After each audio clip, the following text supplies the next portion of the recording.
So in part one of the Introduction to Surface Plate Tools video, I believe I neglected to mention the accuracy of height gauges and test indicators when they're loaded on. I normally have some numbers to put up on the slides and we discussed that, and I just neglected to do that. But what I want to explain is the accuracy of a height gauge in particular is dependent on how far you travel. And the manufacturer will typically tell you the most error at the full stroke of travel. So it might be about 2 thousandths if you travel the full stroke. And that just has to do with how perpendicular the bar is, how much error is involved in the motion and reading the dial when it stops. So you typically on a 12-inch height gauge or so, I would say you might see 2 thousandths of error on the full stroke, a thousandth of error on half the stroke, and it follows somewhat of a linear pattern. And so check with the manufacturer because they will state how much error you'll see at a maximum. Sometimes there's a formula involved, sometimes there isn't. A test indicator is very much the same way. The more that you deflect the indicator, the more error that it could introduce. So, if you just zeroed up here and worked with your deflection there, you might get a little bit less error than if you zero it, at much more pressure. And these numbers I don't really have for you for a test indicator. I'd say you have about 1/10 of error usually. They're usually manufactured to a tight tolerance, but it will go up the more it rotates around. So a lot of people will put just a little bit of pressure to minimize the error. And as I mentioned, I like to go about halfway through stroke so that I don't stroke out. But that's a preference that you can decide. So as an example, if I'm going to be measuring, this block, maybe the angle block has let's say it's the 610 step height. So if I zero on the bottom of the rock,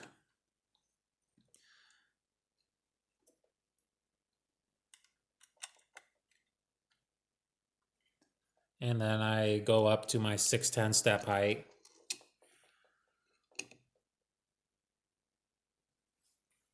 so I can't move the dial again. I have to just use the pressure.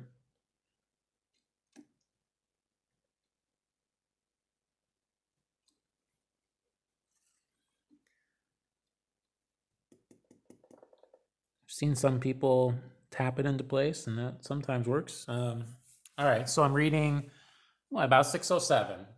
Now, that's not too important for what I'm explaining now, but we move 0.607. So whatever amount of error the height gauge travel introduces, we got 0.607 of it. We don't exactly know what it is. But now if I'm going to measure the overall height, which according to the print is 4 inches here, well, I'm traveling a lot more, so I may be introducing a lot more error. And we really just don't know. Oh, you know what? I just did the thing you're not supposed to do. I just moved the dial to set 0 when I was not supposed to do that. So I'm going to re-zero at the bottom. 0, 0, 0. Yep, I did move it. So, all right. We'll continue. Measure our overall height.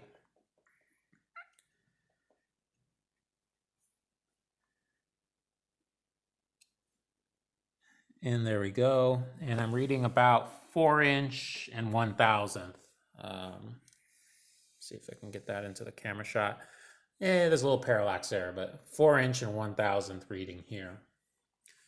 So more travel equals more error. Now I don't have anything more accurate than this to try and verify how tall this is. But one way I can try to verify it is to introduce a Joe block, which I'm going to do in the next video, but I'll give you a quick preview. Is we can remove the error of the height gauge out of the equation, by zeroing on a Joe block, which has a very precise distance, more accurate than my height gauge, more accurate than even my indicator.